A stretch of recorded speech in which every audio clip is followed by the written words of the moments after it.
Okay, you guys see my screen, right? Yeah. You guys will perhaps get a deal and you're going to want to write an offer and you're going to be stuck. And I didn't want you guys to be so stuck that you couldn't get started if you couldn't get in touch with me right away. So I know that you guys all got signed up today. I wanted to go over how to do an initial offer, what we set up for you as a framework, so that it should make it easy on you. And then I know it sounds corny, but I'm going to give you homework to write two offers. Um, that way, and then send them over to me. I'll review them. It'll give you practice, just some temp offers. And so when I'm out of contact with you and you have to have something in within the next hour because we're in a seller's market and stuff is going quick, at least you can get started on an offer and send it my way and I can review it. So I think you guys all know how to get here. Um, Instanet is where you're going to do the offers. And chime in, guys, if you have questions or if I'm ahead of you. I know that Marigan, you guys have a dinner here coming up pretty soon. So you're going to go to Instanet. Yeah.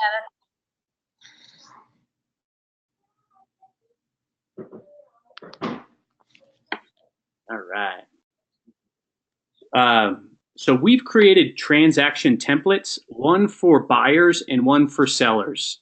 I've created other templates for myself for rentals and stuff that I haven't shared with the group. But if you guys want to use them for your personal rentals, you certainly can, with the application and what we expect and everything. But we all have a checklist, and let me show you the checklist. I'll, I'll show you how to do an offer real quick. We'll record it. We'll try to make it no more than 20 minutes. I'll answer any questions as we're going through. So stop me or pause me if you guys have questions. And then I'll put this recording up. And then if you guys could pick just two properties to do a purchase agreement on, because that's probably where you're going to start, and uh, and send them over to me. I'll review them and let you know what to change. As we're building these transaction templates, I'm even saving like common verbiages that you need to use an addendum when you're asking for closing cost or something like that. So just a little kind of policy kind of thing, so I can keep you guys safe, and you don't have to recreate the wheel. I can at the cost of your customer. Um, when you guys write an offer, how we're doing it is write it up before you get signatures, shoot it out to me by email, give me a call, and I can review an offer on my cell phone anywhere I'm at within 5 minutes and give you tips on what to change, just to keep you safe and your buyer safe and to keep us in compliance. So Danielle's done a really good job at that. I think she could speak to the value that it's added to her because as she's doing these, she's learning what I would change, and I'll tell you, like, I may change this. You don't have to. Where in the email where there'll be other things where I'll say, yeah, you need to change this because it's going to turn into a problem. Make sense so far? Yeah. Cool. So what we created for you guys, so you don't have to figure out what you need uh, for a certain type of offer.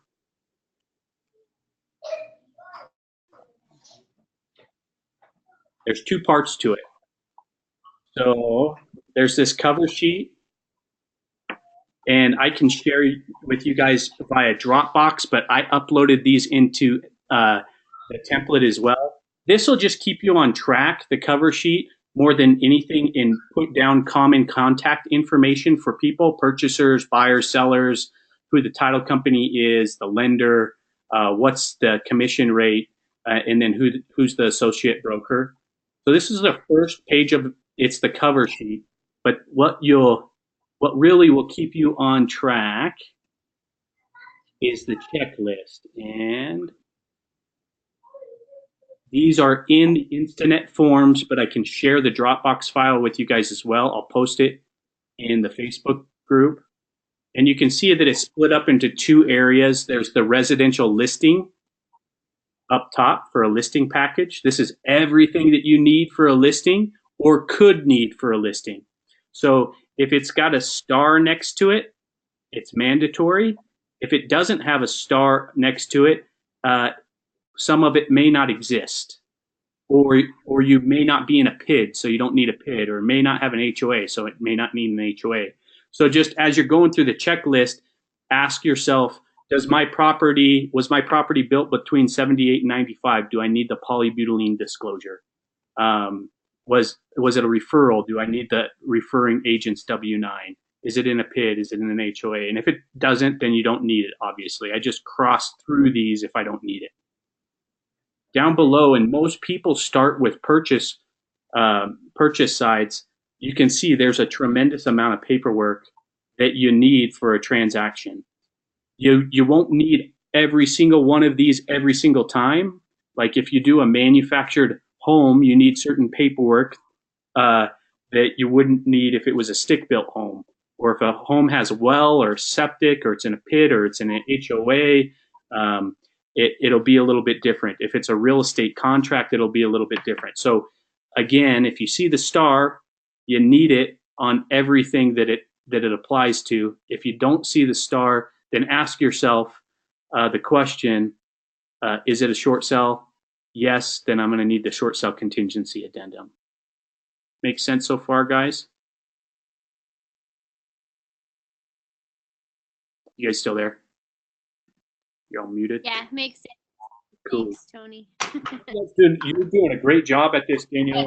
You could probably speak to it, Danielle. About 4 or 5 transactions in, you start to feel a lot more comfortable with the process of filling them out. I know that I'm finding less and less mistakes with yours, but there's still been opportunities because you're experiencing a different type of sell where I can see into, I've done that a few times. I would probably write it this way. So it's been perfect.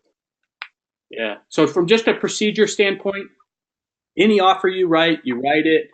Don't get signatures from your client yet. Send it over to me. Give me a call. I'll look it over. I'll shoot you an email of what I would change or what you may change. And this will be the checklist you go off of. So this checklist is here for you. This is what we manage Julia through too, so she knows what I expect to have in a contract package.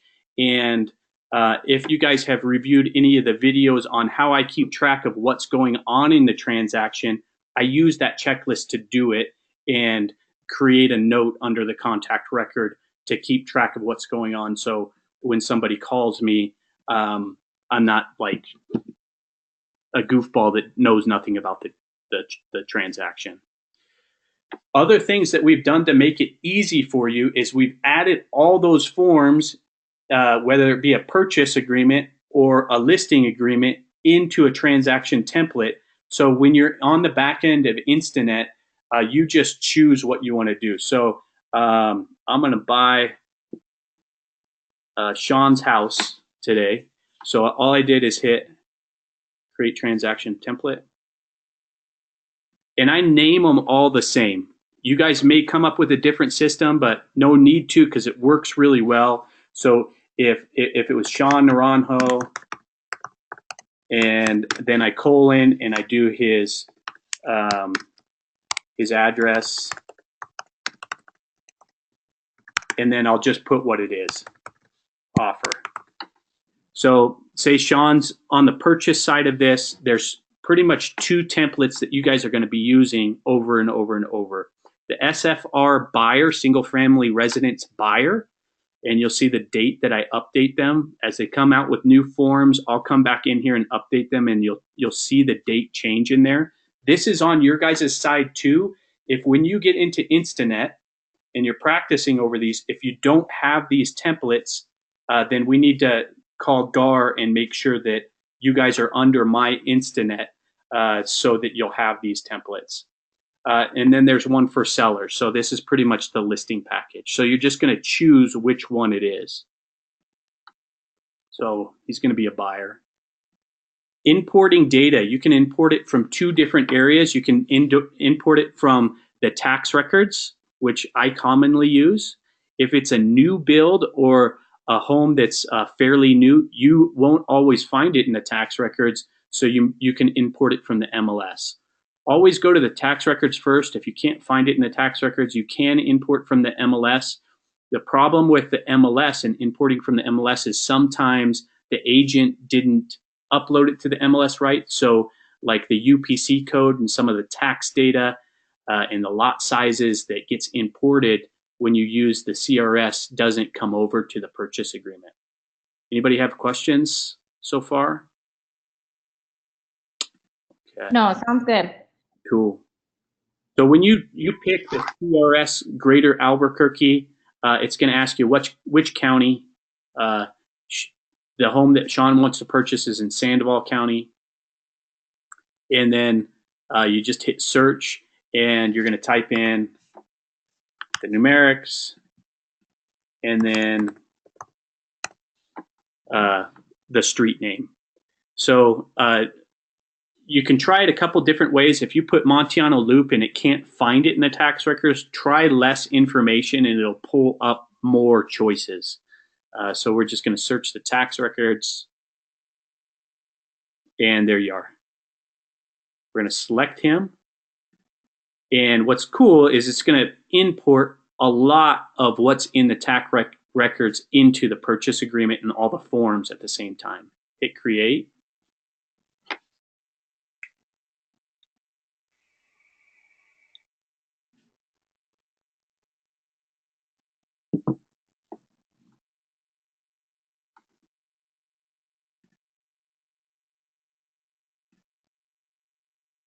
Sorry guys, it's taking forever.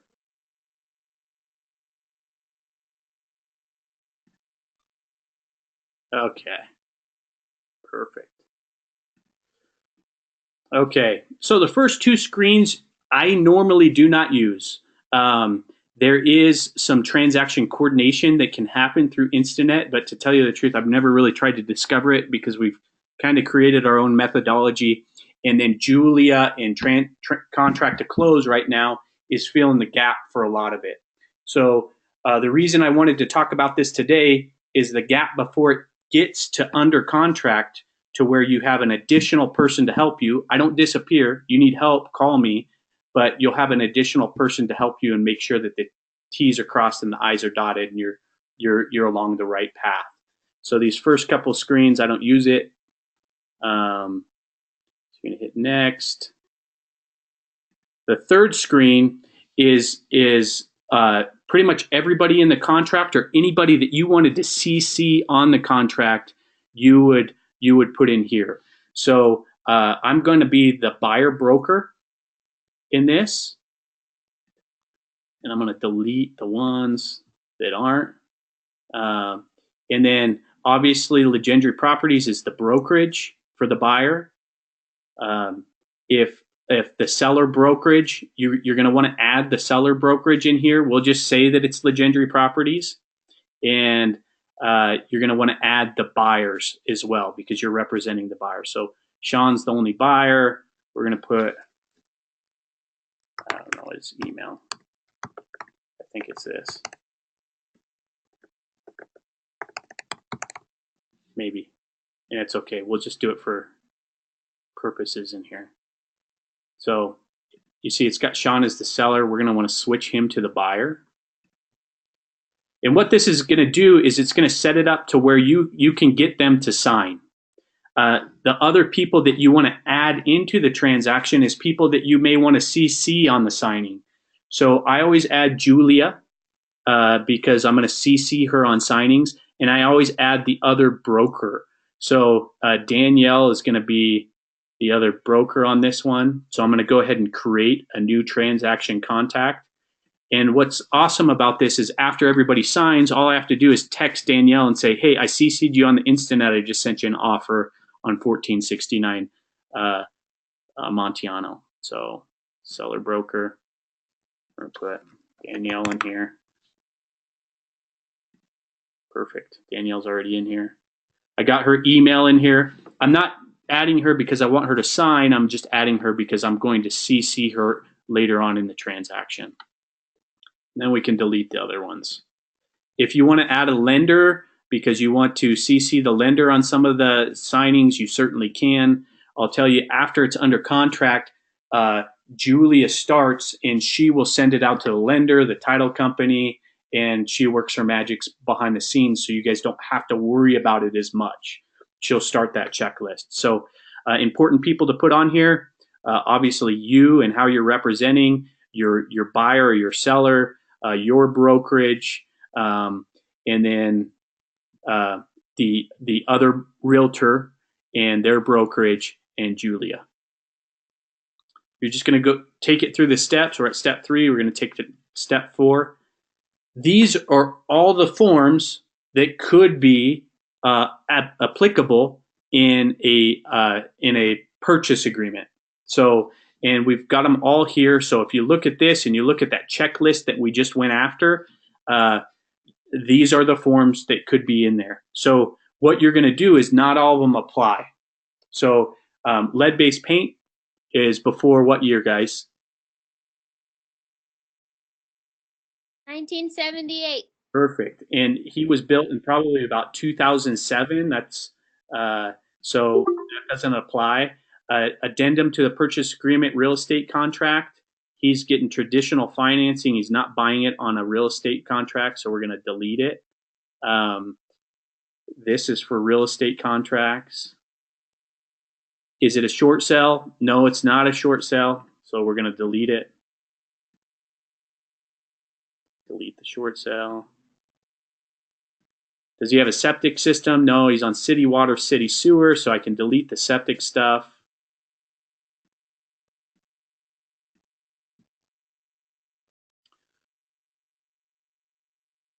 There's some tax disclosures and stuff, easy to get those, and I did a video on how to get those. The ORWs, which we'll go over in a later date. And as you guys are walking through your first contract, you'll probably be reaching out to me with that first objections and waivers so I can help you through that. Compensation to broker from an unlisted property. So sometimes if they're a small builder, you may use this, but say that this was listed in the MLS, then you're not going to need to use it.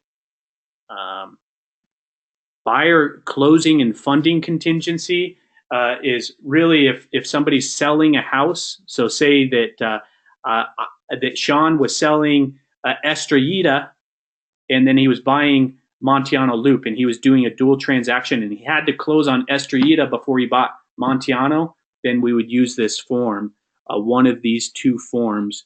And as you guys have questions, what you'll find is after we get through about 10 contracts together, you guys will have a pretty good feel on stuff, and you'll probably be calling me less and less.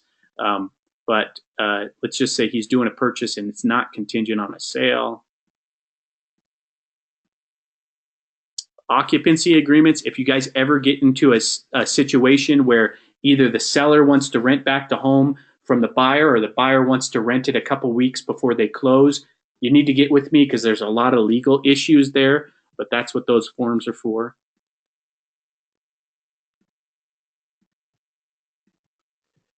Is it in an HOA? It is. So we're going to leave the HOA stuff in here.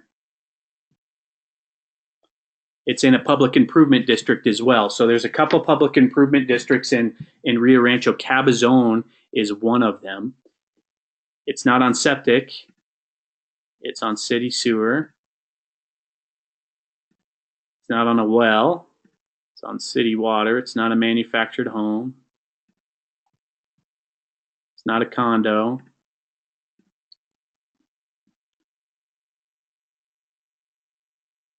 And then there's the public improvement district and then the HOA. So any questions on that? We pretty much just said, hey, does this form apply to the situation that I'm in for 1469 Montiano Loop? So some special things about that one. It's in a PID, it's in an HOA, so those applied. And then we deleted the stuff that didn't apply. All makes sense so far, guys? Yes, sure does. Perfect. So this buyer broker agreement, this really is super easy, and we can go over the conversation of the buyer broker agreement, But the reason that we use the buyer broker agreement is because we're adding an additional service when we add contract management, right? It certainly leverages us up to use Julia and her people to do it, but it costs us money and the end consumer gets a benefit of it.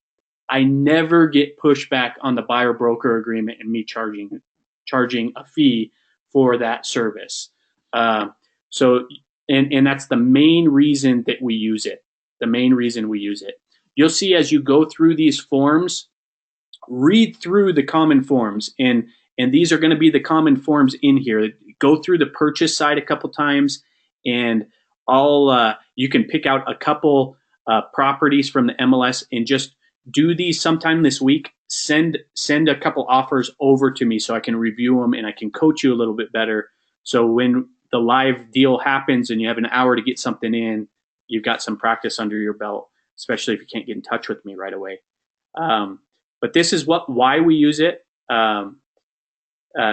is to charge a fee. And we can go over these forms at a later date in more detail, but I want to just show you kind of the highlights of the main reason we use it. You'll see that I filled out a lot of these. Doesn't mean you can't change it. So right now, last year we were charging a $495 transaction fee. And to tell you the truth, we never got pushback from it. And to tell you the truth, we take better care of all of our customers. I don't feel bad about it. But it was so easy to do that this year we're charging a $595 transaction fee. You know that contract management is going to cost you $395 plus gross receipts tax. This is how you can zero base that huge amount of leverage in the transaction. If you don't feel comfortable about it, it doesn't mean you have to charge it. And if you have a relationship with somebody that you want to hook up, like every time that I've sold one of you guys on the phone a house, I never charged you guys this because you guys have been friends and family to me. So it's certainly not something you have to do, but this is how you can zero base your contract management using Random Form 1206, this first form. Any questions there, guys? Nope, we're good. Perfect. Yes, what she said. Cool. Hey, Danielle, what form do you think is the most important form now that you've been doing this almost a year to learn first? Definitely the purchase agreement. Perfect. So if Yeah. anything you guys could do is to look at this second form, 2104, and literally if you got to print it out and read through it like 5 times, you'll be ahead of like 90% of realtors because they don't know what it says. So knowing what this says, and you'll find too that it changes. Lately, it's been changing like 2 times a year. They don't change the whole dang form, but they add like these broker duties disclosures changed January 15th. So I had to sit here and read through them several times before I could explain it to a buyer fairly well. So read through this form pretty well. I filled out a lot of what's commonly done in a contract for you already. So this first page is those broker duties. You went over them in class quite a bit and probably got the heads up that they were going to change it. The second form is what kind of relationship do you have with your buyer? You're generally going to be a transaction broker with Random Form 1206. If you choose not to use that form we just went over to charge a transaction fee, then you'll check this box up here saying you don't have a written agreement. And then go ahead. Sorry, question. So if you don't use the Random Form 1206, the buyer broker agreement, you can still charge the transaction fee, right? You just have to do it. The only way that you can really disclose that you're charging a transaction fee is get an agreement and get it written into the agreement. And that's done through Random Form 1206. So that buyer broker agreement is something that you're going to want to use if you're charging a transaction fee, Danielle. So Okay. yeah. I thought maybe I'm thinking of the listing agreement, but I thought we put it at the end of the contract and other. That's the listing agreement, huh? Yeah. Okay. It's a different. All right. You're actually doing a written agreement with the listing lead at that point. Okay. So yeah, for a buyer All right. to have any kind of written relationship, it's done on this form, Random Form 1206, that one we just went over. Gotcha. Okay, cool. Thanks. Yeah, you got it. And if you guys have questions with forms, I'll tell you the best thing you can do is read through them a couple times. But then if you have questions and you want to go over a certain form, we can go in depth as much as I can go in depth. It's not like I know these things as well as somebody that's teaching the class, but I take the class every year and then we write like 40 of these a year. So I'm pretty familiar with the forms, but we can do that on one of these too. If you guys are having troubles with a part, I think the best practice is just diving in and doing like a mock write-up drill, which I would ask you guys to do. I won't say, Danielle, that you have to do it. You've done a few and you're getting pretty good at it. But all you guys with new licenses, do me a favor and do you a favor. Do 2 of these this week. Send it over to me by email and I'll review it. And what I'll tell you, if you do that, I can't tell you have to do that, but if you do that, I'll be so much more apt to pick up my phone at 9 o'clock if you have a question, because then you showed me that you had work ethic and you were preparing for it in the first place. So yeah, so read through this form and fill it out. You'll see a lot of it's going to be filled out for you in the common ways that they should be filled out. But you guys are familiar with an in-house transaction versus agency. We don't really use agency. Most of your deals are going to be done transaction broker. If you're doing a deal, say Merrigan, you're representing a buyer that's buying Danielle's listing, then that's an in-house transaction because I'm the qualifying broker over those 2 relationships. So you would want to disclose that here. Down here, material interest and relationship. You have to disclose that, and they added a form about 2 months ago, Random Form 2100, and they'll tell you in the purchase agreement if you need to use it. So if there's some relationship that you have that could be called out as a conflict, you need to disclose that on Random Form 2100, and you'll check the box saying that you're going to be doing that. You'll see that it automatically filled in the buyer's information, it filled in the broker's information, the 2 brokers. You may just check little things like this wasn't checked, but the broker is a realtor. This is your offer date. We're going to put offer date of today. And then here's your closing date. We want to give the lender appropriate amount of time.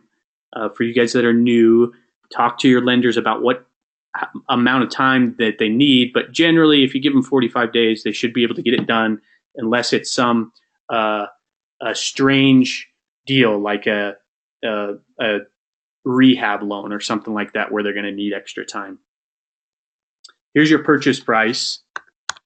I'm going to pay Sean every penny what his house worth over there. This is your cash down payment. Some people, if You need to up that bit there, brother. if you don't know what the down payment is, talk to the lender about what's required as their down payment. At this point, if you're writing an offer, you should probably have already had discussions with the lender. What I find is the more I'm in control of people in the transaction, the better I can control the result for the consumer, and it's better for them.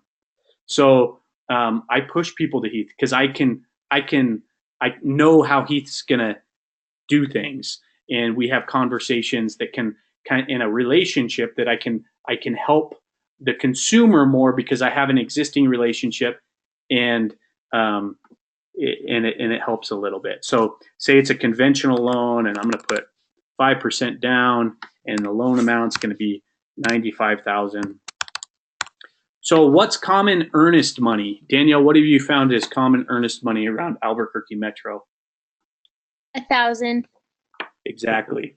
You'll see people, and I don't know if it's the influx of new agents into the Greater Albuquerque Association of Realtors, but you'll see a lot of people coming over with 500 now. realize all these things are negotiable, but realize that there is some common practice and I guess common practice, for no better term for it, that's happened around the industry. So punch people in the face where it counts for what you're trying to negotiate over, not where it's something that's silly like how much earnest money you're going to put down, especially if you know they're going to come to the table with $5,000 anyway, and this earnest money is going to go towards their down payment or closing cost. So generally, we'll deliver that within 3 days by check to the title company, and we try to control all the people in the transaction, because the better you have relationships with people, the better they'll get to know how you work and how our team works, and the more help you can get behind the scenes. So if I have a question on a Saturday, she doesn't always pick up, but she picks up quite a bit. So I throw it in there. Is the title company somebody that I'm going to like kill a deal over? No, but I always ask for it. You'll see that it brings in the property description and the legal, because I used the tax records. So a lot of that's already in there. And I filled out a lot of this.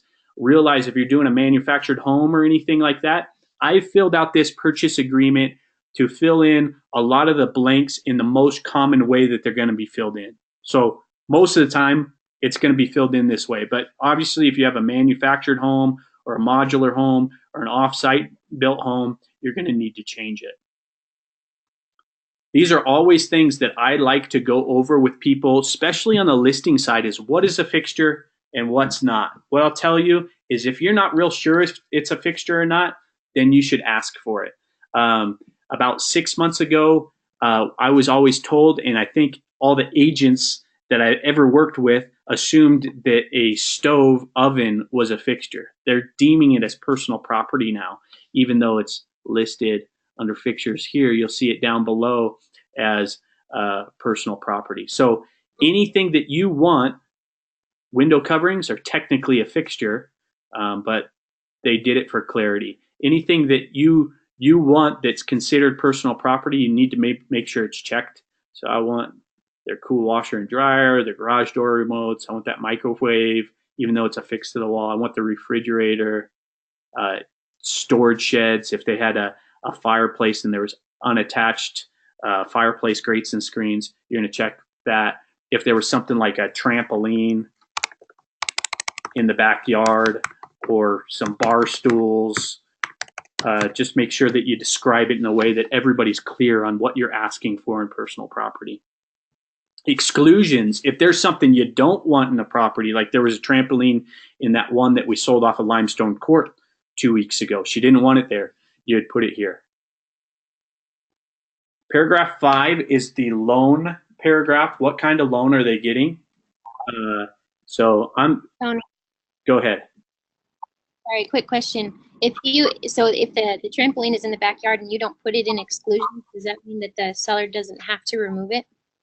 Well, technically, a trampoline is personal property. So technically, they would have to remove it. What I find is, although it may be personal property, it's better to bring clarity and write it in the purchase agreement from the front so that you're not getting hurt feelings on the back end side. So even look up here how this is written. All window coverings, those are technically fixtures, but it's under personal property. And the reason, Ashley Strauss Martin, who wrote this purchase agreement and edits it twice a year, knows that the window coverings and the rods and the blinds are fixtures, but she put it under personal property because her heart was, I want to bring clarity to everybody that, hey, the window coverings are being requested.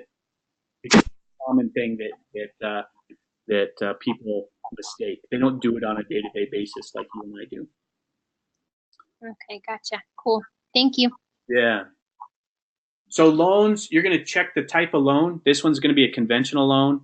Have they made application for loan, or they're going to make application for loan? I'll tell you, I hope they've made application for loan by the time you're writing up a deal. So I always check that and put a dash in there. That just says that they'll make application after a certain date.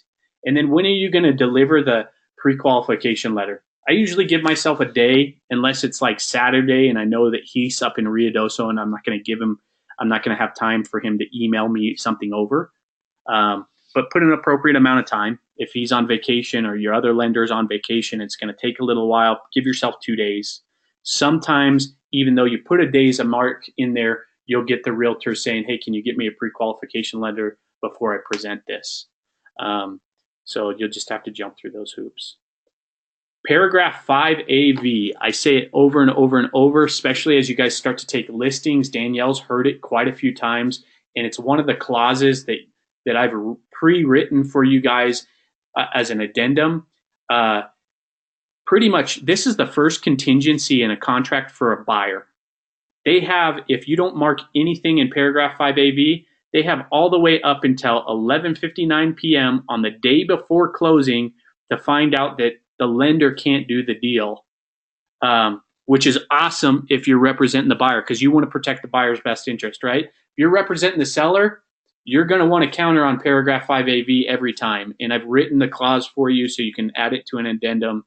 But it's the first contingency in the contract. The first contingency is the first out the buyer has, and contractual right that could allow them to get out and still have a right to get their earnest money back, is if they don't qualify for the loan. So we're not going to check anything in there because it's my buyer and I want him to have all the rights that he can. You'll see you're not going to be checking every box. If this was owner financing, then you would use paragraph B and you wouldn't use paragraph 5A. So we're doing a traditional loan. If it was a cash purchase, you wouldn't use A or B, you'd use C. And then generally just read through those paragraphs, make sure you have an understanding of it, and if you have questions, call me and I'll go over the paragraph with you. Buyer sell contingency. Danielle just used one of these. In fact, I think she's got 2 deals that she's using the buyer sell contingency on. The one I just left is on a buyer sell contingency. And what it says is, hey, I'm selling my existing house. Sean's selling Estrellita, and then he's buying Montiano. And this contract is contingent upon him selling Estrellita. So in other words, if I can't sell Estrellita, I don't have to buy Montiano. That's what this paragraph's about. It will walk you through, the purchase agreements will walk you through what other forms you have to use and when do you use them. So 2503A is used if you're not under pending status, and 2503 is if you are. I may have got those backwards. Okay, second contingency that favors the buyer in a contract is it says, hey, what happens if the appraisal doesn't come in at the value of 100,000? You know, because then this is what it tells you right here. So a commonly, before we get into paragraph B, 7B, a commonly misunderstood thing here is if you're going to ask the seller to buy it, people will check, they'll check up here that the buyer does want it and they want the seller to pay for it.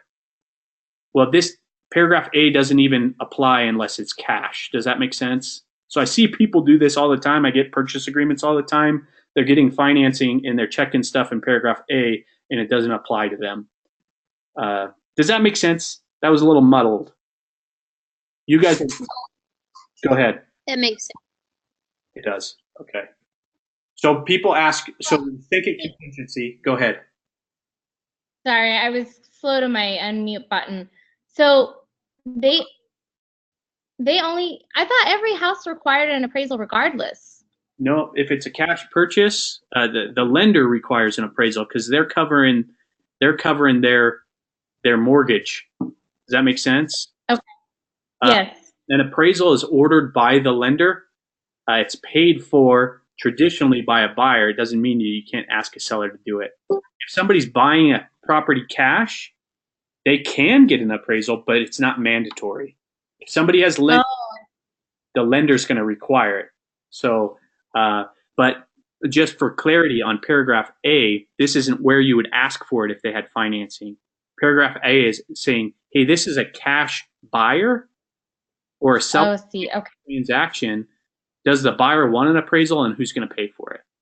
But that's not us, right? Sean's buying this with a conventional loan, so paragraph A doesn't apply to him. So what happens? Okay. Thank you. You got it. You got it. What happens if the appraisal doesn't come in? You're going to get this question. So read through paragraph B. Pretty much three things can happen. The buyer can come in with extra money because the lender's not going to lend on more than appraised value. The seller can reduce the price to the appraised value, and that's generally what happens. Or 3, you can terminate based off of the appraisal not coming in. Does that make sense? Yeah. Yes, that makes sense. Yep. Perfect. And they're outlined right here. They're outlining right here. So that's your second contingency in a contract. And generally, when I'm going over a purchase agreement with a buyer and with a seller, I generally outline it by bullet points of contingencies and then what I would do to protect them. And when you get purchase agreements or you're writing one, I'll help you write it in a sense that it'll protect you.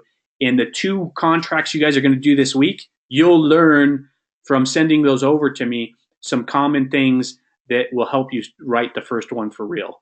But so that's your second contingency. Closing. So here in the state of New Mexico, at least in Sandoval County, it's got to fund and record by 3 o'clock. I always tell people 2 o'clock.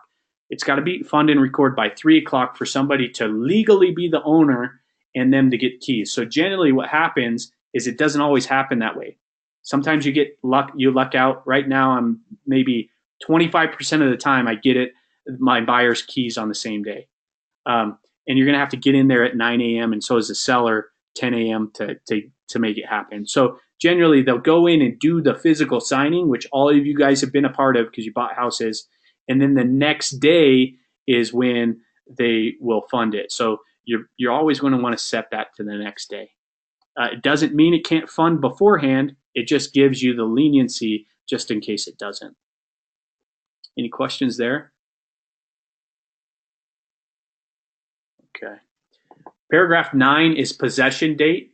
If you do anything other than this checkbox at time of funding date requirements are satisfied, then it could involve a tenancy. In other words, somebody is a renter. The reason that there's huge, and that's when you would have to use that occupancy agreement that we deleted out of here, right? The reason that there's so many risks with that is what happens if the funding doesn't happen and the lender had a hiccup and or the buyer bought a car a week beforehand and you didn't find out until they were already in the house. Well, now you've got this tenant in a house, and if that tenant doesn't start paying the seller has to go through the eviction process, which could cost a lot of money. And whenever anybody gets upset in the transaction, generally they're going to come back to you and blame you for it. So if you guys do occupancy agreements, they're going to be certainly things that you're going to want to reach out to me about, and we're going to really want to be very diligent in filling out the form correctly, that occupancy agreement, and then communicating the risks to everybody involved of that occupancy agreement. Hey, Tony. Yeah, go ahead. Question on that. So I have my transaction with Mike Lizzie. His buyer wants to move in or start moving her stuff in like 2 days before closing. And in that case, he has to fill out the occupancy agreement, not me, right? He has to send it to me because I represent the seller. He would. Okay. All right. Just wanted. There's 2 things about that. Yeah. We do it all the time. And what are the chances of the house burning down in that 2-day period? I'm not sure. Or what are the chances of the lender not doing their due diligence and then your seller has to evict that person because they won't move out? Maybe it's, but if it does happen, it's going to be a shitstorm. So yeah, you'll see in Random Form 2201, and we can go over it later, that there's 2 things that you're going to want to make sure that they get. One, that the buyer is going to get renter's insurance for that 2 days, because if they move all their stuff into the garage and the place burns down, guess what? None of that stuff is covered under the seller homeowner's insurance. And you get upset and try to sue the seller, right? And then number 2 is you're really going to want to tell your seller, hey, I know this may be a small chance, but I got to tell you, this is your risk. If you let them move in beforehand, it becomes a tenancy agreement. And if it were to fall through, I don't see that happening. But if it were, you're going to have to own the fact that you may have to evict these people. Okay. And you have to go through the same way if you were wanting to evict them out of one of your rental houses. I got you. Hopefully everybody would shake hands and everybody would get out peacefully, but legally, that's what it looks like. Okay. Thanks, Tony. Yeah, you got it. So through that, we'll go through that. So, can I ask a question on that? Yeah. That's a really interesting situation. Would it be the kind of thing where perhaps we would advise our seller that that's not in their best interest? What I always like to do, Merrigan, is remain neutral and get them to decide. So I like to tell them what the risks are, and then let them decide. I mean, if it was your that would be on his head, not on us as the agent, correct? Your job as a realtor is just to tell them, hey, this is what the risks are. And this is why you want to make them get insurance. And if you're okay with the small chance that this doesn't fund and the small chance that the buyer doesn't get out after it doesn't fund, and just know that ultimately you can't just go over there and kick them out. You have to go through a legal eviction process. And then I just let them take it. And the reason for that is when it happens, you just reference the conversation, and then just say, I feel you. It happened. It sucks. That's why we talked about it, and I wanted you to be sure about it. But I feel you. I'm here for you, but it was your decision. It wasn't mine. Oh, I see. Okay, thank you. Yeah. Paragraph 10, this was the hardest paragraph for a long time because I didn't have anybody to teach me to fill out. And it's just like, who pays what? Who pays what? If I can make it super easy on you guys, and I've even made it easier, this is traditionally what a buyer pays for. Everything I checked. When you guys use these templates, this is traditionally what a buyer pays and traditionally what a seller pays. Everything is negotiable. So oftentimes a buyer will ask the seller to pay for an appraisal. So if that's what you're going to do, that's where you do it here. And you always want to do appraisal re-inspections don't happen often, but if there's an issue with the house and the appraiser calls out a light socket that's loose or something, they'll make a appraisal re-inspection fee will be part of it. But generally, if you look at the left-hand side, they're generally buyer-paid cost because they have to do with the loan. And the right-hand side are generally seller-paid cost because they have to do with delivering clean title. So as easy as I can put it that way, that's how it is.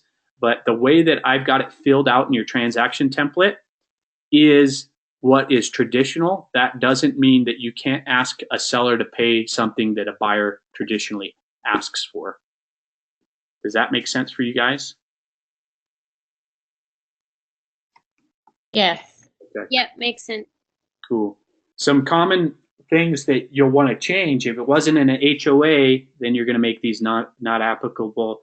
A lot of times I'm getting a lot of purchase agreements from new realtors right now, and they're checking impact fees on the seller side. What an impact fee is if you bought a vacant lot and you were building a house, the county and the city charge like a $10,000 impact fee before they can even move dirt on it, and it goes towards roads, and a little bitty piece of it goes to public safety and stuff like that. So if you just look at this paragraph and you're using the template, which I suggest that you do, how I've got it marked in the template is traditional. Just make sure that if it doesn't have an HOA, take it off. If it's a manufactured home, then obviously these are going to apply. So just read through it. Just because I checked it doesn't mean it's right for your situation. If you do something wrong, our safety net, I've got a couple safety nets for you guys. One, you're going to write these contracts, you're going to email them over to me, and I'm going to review it and I'll catch it. And then two, after it goes under contract, not only have you reviewed it and I've reviewed it, but Julie is going to start reviewing it, and she's on it, man. She's on it. So we'll get three smart people looking at it. Okay. Hardly ever use it. Never done a 1031 exchange. If we get to that, you're going to want to come to me because we're going to want to bonk our heads together and learn how to do that appropriately. I know a guy that can do that, but since it's not going to apply here, that's what that is. Read through these paragraphs. I'm just going to highlight what's commented on. This is in a PID. So what this says is that the buyer can object to the PID after reviewing the title commitment within 5 days. If it wasn't in a PID, so say the house was in Northern Meadows, that's not in a PID, then this paragraph doesn't apply, and you're just going to want to take that out, put a dash in there. But it is in a PID. Stop me when you guys have questions. Examination of title. This is another contingency in the contract. Irene will order a title commitment. We went over that class when we all sat down there. That was the title commitment. It gives us 5 days for them to order it, 5 days to review it, and 5 days to make any objections. If there's something on title that she feels like she just can't clean up to deliver clean title, then we have to deliver it within these time frames. And these time frames I put in there for you guys because generally I have success with these time frames.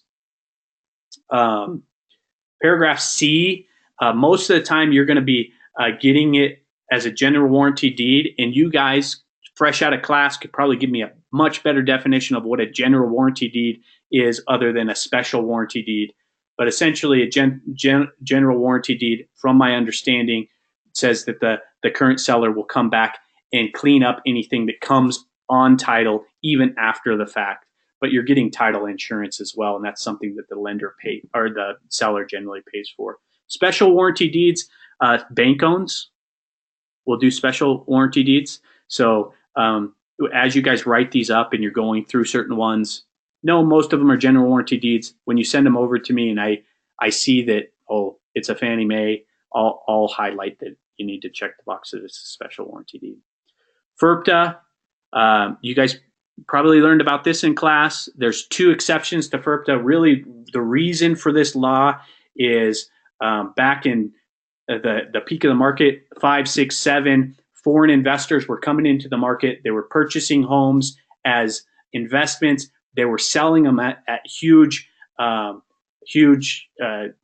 they put a lot of money in their pocket, and then they go back to their country without paying Uncle Sam. So Uncle Sam said, hey, we're going to put the buyer on the hook for people that are foreign investors that are evading taxes, and if they don't go about this rule. Most of the houses that you guys sell will be they'll be covered under the exception. In other words, FIRPTA won't apply. And the 2 things that makes it not apply is if the house is less than $300,000 in purchase price and the buyer is buying it as their primary residence. So if those 2 things are true, which is going to be true in this one, because I'm buying that house. I'm paying them a little bit more than it's worth, but I'm buying it for $100.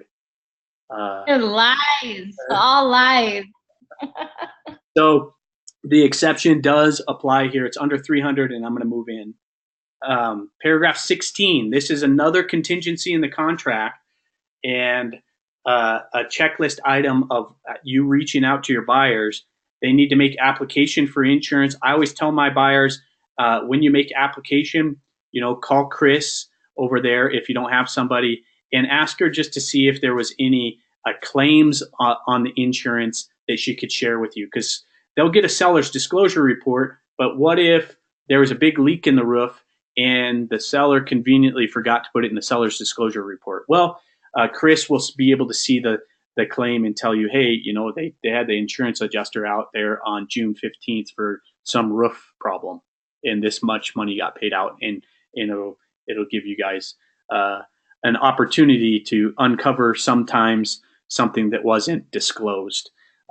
So 10 days to do that. Generally, after a buyer gets under contract, I send them an email of what they need to do right away, deliver earnest money within 3 days, call their insurance company, tell them that Julie is going to be setting up the home inspection and the importance of being there. And we've got that list of stuff. If you guys want to copy some of our closing plans, you certainly can, and you're welcome to do so. Paragraph 17, it wasn't built before 1978. It was built afterwards, so lead-based paint doesn't apply. But the public improvement district, it is in one. So it's going to tell me right here, what forms do I need? I need random form 4550, and I need random form 4500. It is an HOA, so it's going to tell me which random forms. I need 4650 and 4700. And then they'll deliver a cert in lieu of this 2302 from the HOA company.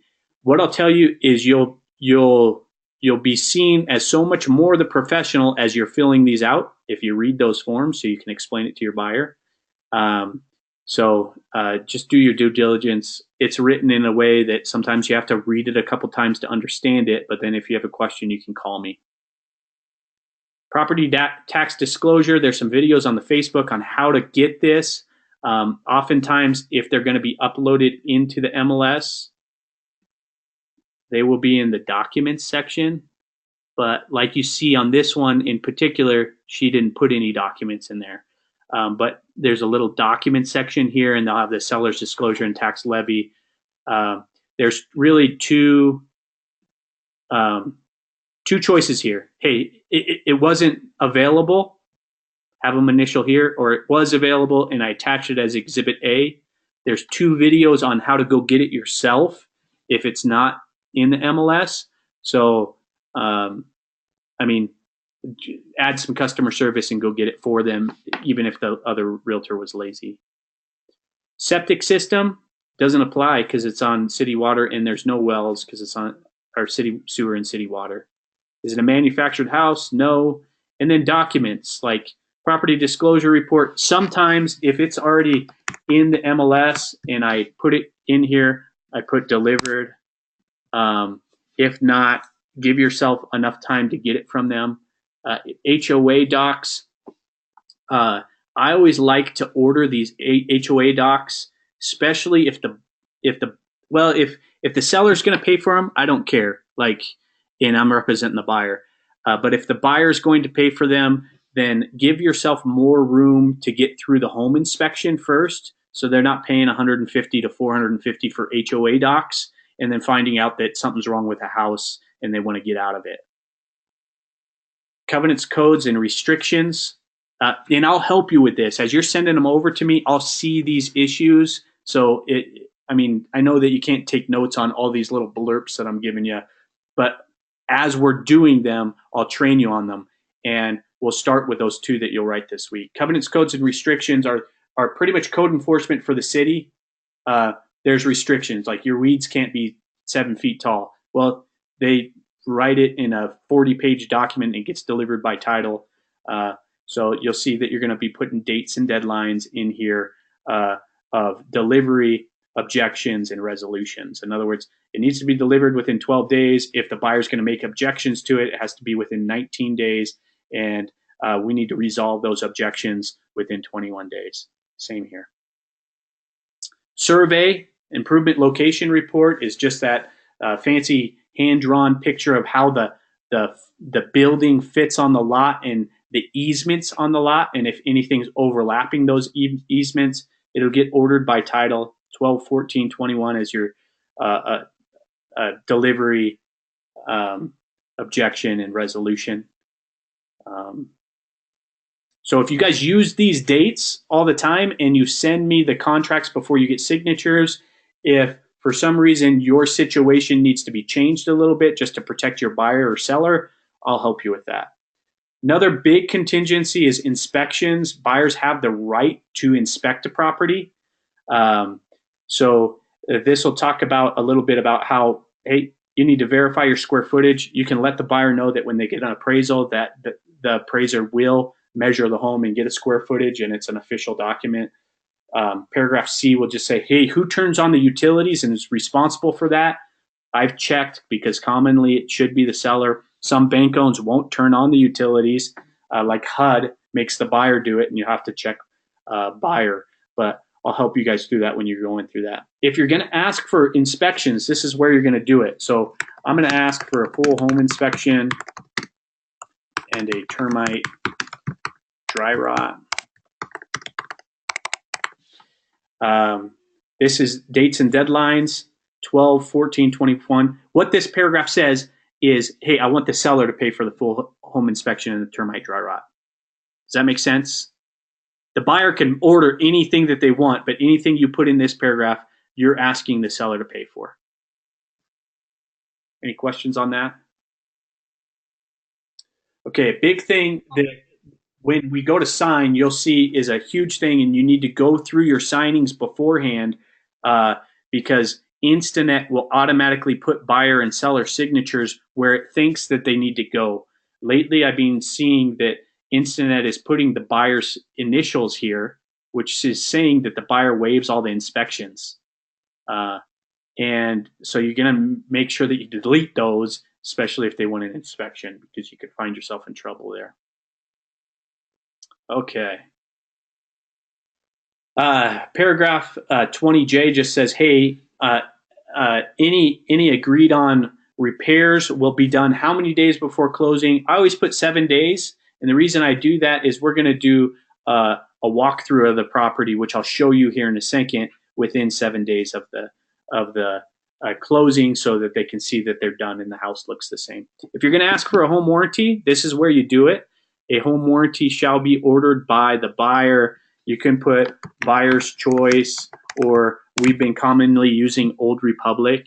And then who's going to pay for it? I'm going to ask the seller to pay for it. If they're not going to be buying one, then check the box that the buyer declines it. Okay. Read through these disclaimers. It'll help you explain them to your buyers. This is that pre-closing walkthrough that you're going to do with your buyers. Realize if you put paragraph 24, if you put it in there that you're going to do a pre-closing walkthrough, then you have to do a pre-closing walkthrough. It's a contract term. So that's why we put in a checklist that you should be, especially when you're representing the buyer, getting random form 5110 signed showing that the buyer walked through and they were satisfied with the property. Do it because it'll protect you. I've had people a week, 2 weeks, a month later call me and say, hey, this is broken. And I'm like, well, luckily we did a walkthrough. You said you were good with the property the day before we went to closing, so it's your problem now. Paragraph 25, do you consent to do electronic signature or do you not? Paragraph 26, this is like for wholesalers, for people to get something under contract and then, hey, I want to sell this contract. I've never done that, and generally you're not going to be doing it. So I pre-check the box, may not sell, assign, or transfer. If you guys get into a wholesale situation, that's where you're going to want to bring me back in, and we're going to want to go talk to smart people at the title company that can handle such a situation and that are familiar with it, so we can keep you guys protected. If you ever have a question about what a word it means, it's in paragraph 27 here. And then read through these two. It'll be a good opportunity for you, but they add a paragraph every time there's an legal issue that comes up. Okay, so that's the end of the contract. I'm going to put an expiration date on it. And then at 8 p.m. And we're going to add an addendum real quick, and I'm going to make this super simple. I'll show you how guys to sign it, and then pick 2 properties in the MLS to do this with and send them over to me this week, and it'll be a learning experience for you. So the only reason I'm going to add addendum is I just want to show you guys how to use clauses. So this is anything that would be attached. If I had the property tax levy and I wanted to attach it, that's where I'd attach it. If there's lead-based paint, public improvement district, sometimes there's other documents that you're going to need to attach. If it's a short sale contingency addendum or something like that, that's what you use the others for. Okay, any questions on that purchase agreement, guys? Yeah, actually, I got a question, Tony. Yeah. So we're filling out all of these forms through the transaction desk here. When we click those boxes to add those extra forms on, where do those go for us to be able to fill them out? And then when this is all put together, this is something that we email, we'll email this to you, I would imagine, right? Is that option within this transaction desk, or how does that work? It is. So let me show you how to do that. Let's go over the addendum real quick, and I'll answer that question. So Thank you. after you filled it all out, this doesn't autosave. So make sure to save your progress. And then it's saved. Now just exit out of this form. And this is where all the forms were. This was that third or that fourth step when we created the transaction. And I just went into the form and I edited the purchase agreement, Marigan. Right. So now Right. I'm into the addendum, and I'm gonna ask for 3% in closing costs. And I see. Okay. I'll try to add clauses here for you guys. This one's already in there, but if you put clauses up here,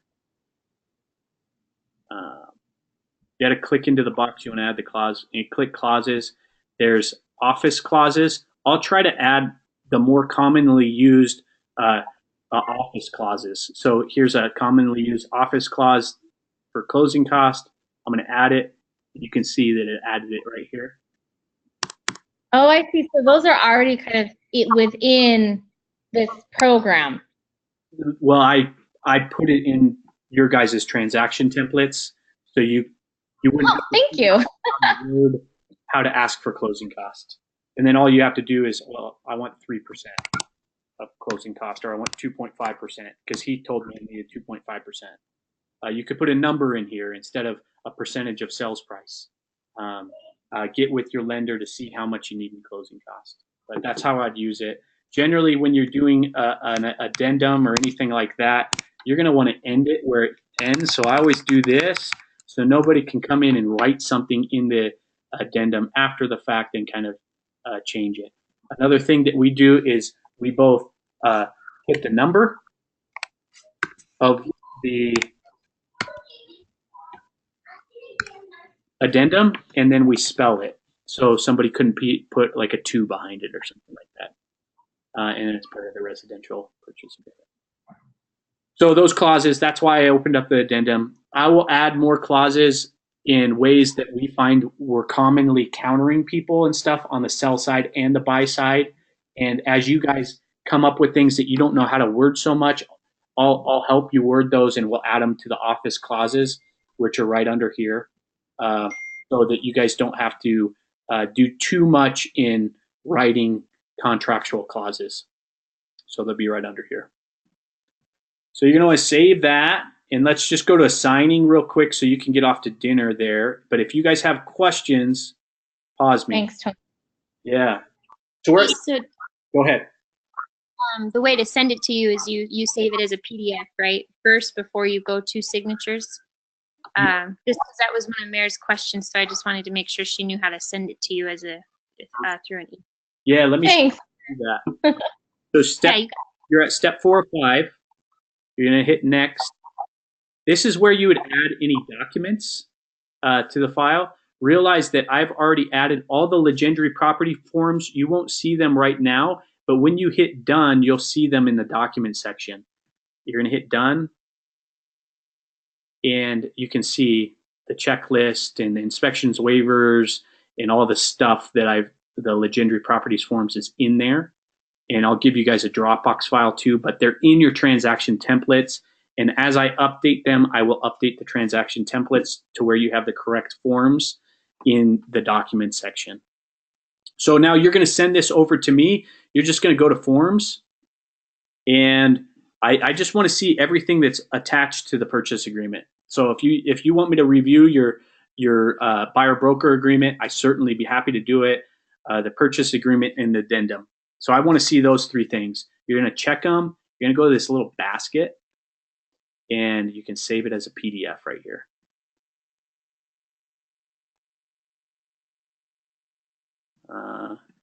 Oftentimes on mine, I have to go to print, and then it'll come up like this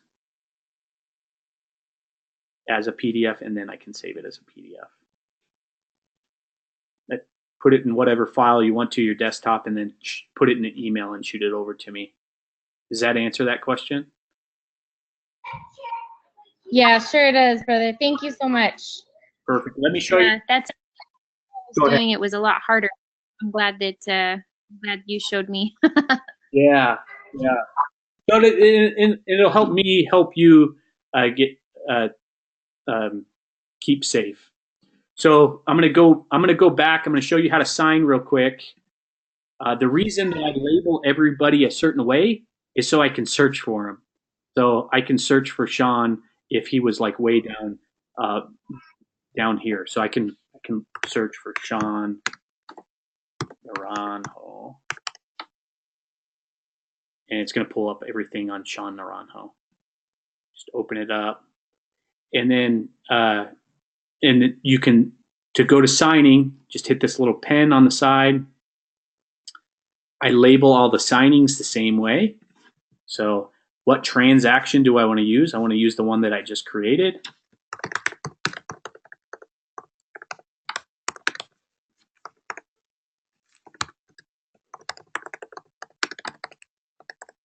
And this is his offer. So if this was your objections, I would put ORWs, objections, waivers, and resolutions, or whatever. But this is his offer. And it helps me be organized enough that I can go find that signing again in the future, because it starts to get muddled, as you guys can see back here in the background, how many signings have gone out. You'll hit save. And we're just going to sign the purchase agreement real quick. This is how you CC people on stuff. You just hit them as CCs instead of signers. But I want Sean to sign. I'm going to sign. And I want to CC Danielle because she's the listing broker. Just add them. Step 3. I want to put in the form that I want to sign. You'd put in all the forms that you need signed. But I'm just going to put in the purchase agreement so it doesn't take forever. It's going to ask you, well, who is Sean? Who's the buyer? Sean is. Who's the selling agent? Tony is. And then if you wanted to put the listing agent in here, you certainly could, but I didn't put her as a signer. I make her just do her own Instanet, sign it. Hit save. This design part is important because what you're going to find is Instanet is going to find all the buyer marks that should be signed and all the sellers that should be signed. Let me just highlight a couple areas that Instanet's putting in there, and they're making a choice for you that often is the wrong choice. So literally like 2 minutes, I'll be done with this. Merrigan, if you have to take off, I will post this recording. And if you guys could write up 2 offers this week, all of you guys that just got your license, and send them over to me, it will help you, and it won't be such an emergency when you need to do it. Cool. Thanks, brother. I appreciate it. This was super helpful. You got it. You got it. I'll post the whole thing so you can review the end later. Cool. Sounds great. Thank you. And bye, sis. I'll talk to you later. All right. Bye. Love you. Have fun. Perfect. So you can see that they put Sean's signatures where Sean's signature should be, and my signature where my signature should be. The common places that I'm finding that Instanet is putting signatures where it shouldn't. All right.